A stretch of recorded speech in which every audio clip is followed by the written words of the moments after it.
tayo Batangas. Si Police Major Roy Cuevas, ang Chief of Police ng TUI, Batangas. Major, magandang hapon po sa inyo. Magandang Yes, hapon sir. po.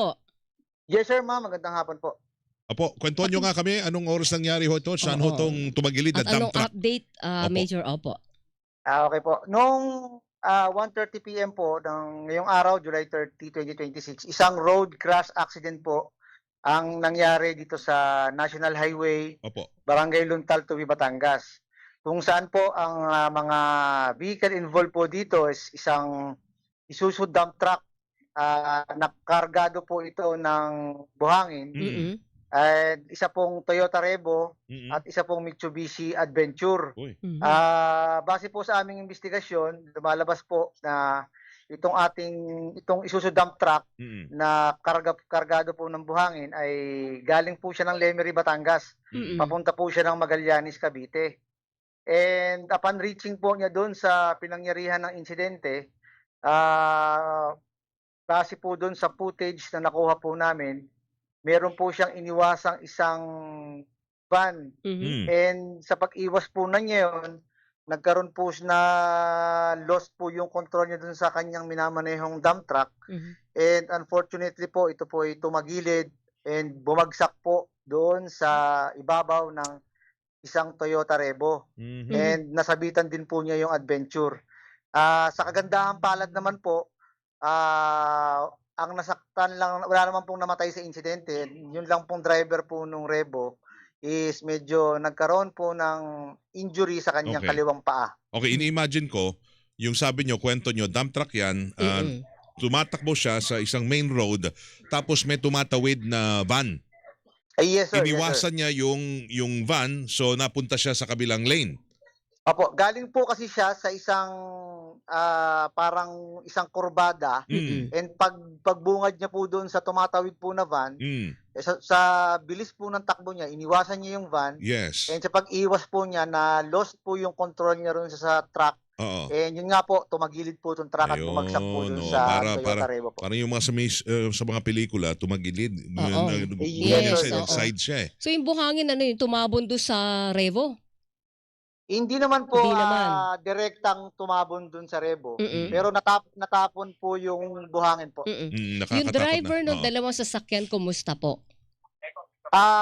Yun pong driver yung pong pasahero at driver po nung Adventure, safe naman po sila. Mm-mm. Wala naman po silang natamong galos. Oo. Yun pong pasahero nung Revo, wala rin naman po siyang tinamong sugat o kung Mm. ano mang galos. Yun lang pong driver nung Revo, Mm-mm.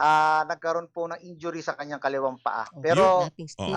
sa ngayon po ay safe naman po siya at dinala po siya sa Balayan Hospital. Pero Yung sa pong- ngayon po, yung dalawang aksidente, yung mga aksidente sa sakyan, na-clear na po yung sa kalye? O matraffic pa ngayon. O Yes, sir. matraffic? Na-clear na po namin sa ngayon. Mm-mm. Passable na po yung area sa ngayong oras na ito po. Anong Mm. highway ho yan? Ano ulit? Pangalan?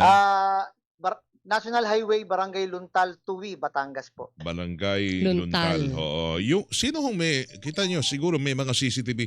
Sino may sala ho ron? Yung bang tumatawid?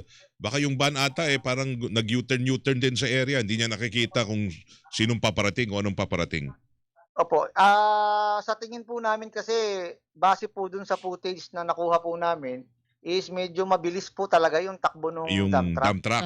And Okay. since galing po siya sa kurbadang parte po ng kalsada, Mm. hindi niya po siguro agad napansin na may papatawid na van. Mm. And then sa kagustuhan niyang maiwasan yung van, naiwasan naman po niya. Yun nga lang po, tumagilid at Oo. bumagsak po dun sa kasalubong ng sasakyan. Hindi niya nakayanan yung kwan, yung Yes, sir. yung Yes, sir. alam Yes, niyo sir. yung kwan nun, yung Mm-mm. epekto ng pagkurba niya. Pero yung pong tawag rito, yung pong truck na yan, dump truck, yun lang dahilan niya, iniwasan niya lang yung kwan, yung mabangga siya. Yun lang, hindi naman Yes, sir, nawala ng preno, yung kadalasang dahilan, wala.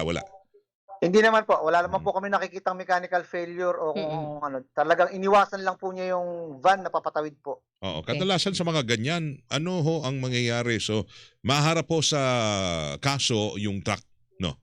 Kasi may damage Depende to po yan property. kung, Oo. kung magkaroon po ng settlement, Mm. yun po ang mangyayari. Isi-settle po out of court. Pero kung wala pong settlement na magaganap, mapafile po siya ng kasong reckless imprudence Mm. with damage to property and physical injury po. Yung driver ng truck yon. Yung truck, yung dump truck. Yes sir, yes ma'am. Okay, alright. Okay, sige. At least wala ho nasaktan, ha? Kahit Yes po, yun po ang maganda ron po, sir ma'am. Oo, pero nakakatakot pa rin. Kaya Damage to hinay-hinay, ha? property lang. Alright, Damage to sige. property. Mm-mm. Buti. Alright. Salamat, Major, sa oras na ito na naibigyan nyo ngayong hapon sa amin. Mm-mm.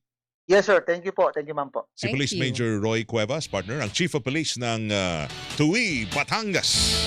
Ang balitang ito ay inihatid sa inyo ng Nature Spring Distilled Drinking Water. Trust your instinct.